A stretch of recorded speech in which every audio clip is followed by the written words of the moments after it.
To sort of pick up on what you're talking about, when that happened, I saw when it happened, and I know how much it means to you, and I know what you're capable of. So with that, Jamal, I would say one of the biggest things to not let slip out of your mind is your value. Absolutely. Don't let anybody else decide your value.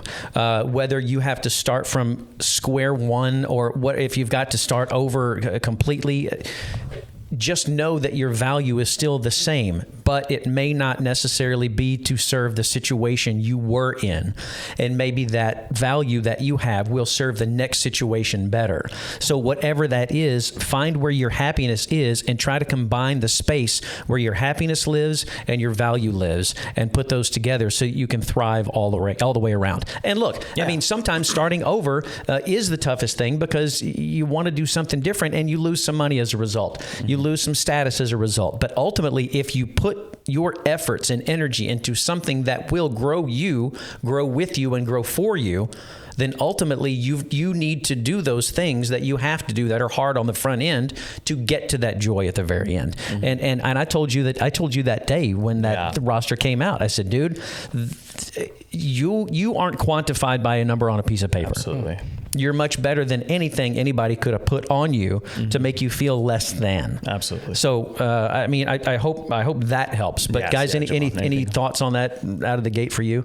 Yes, it's echoing the same thing, man. It's hitting those lows, hitting those moments where you're like, the thing that I wanted didn't happen, and now I'm in a place where I'm constantly thinking about it didn't happen. And you get so focused on those negatives, and you could be putting yourself down, but like you got to remember, like you said, the value you have as a person.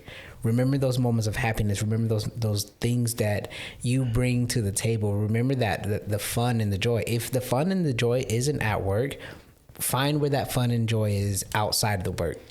Find where that fun and joy is in your personal life, because there's nothing like rekindling your inner childhood that will help you rejuvenate your adulthood. And in doing that, that's when you start putting your pieces back together of who I am and how do I move forward, by just maybe taking some time just going, where's my joy at? And oftentimes the difference in your mentality as a kid and an adult, your imagination dissipates and it falls off, and you forget how to invent, you forget how to create, you forget how to, I mean, for lack of a better term, play.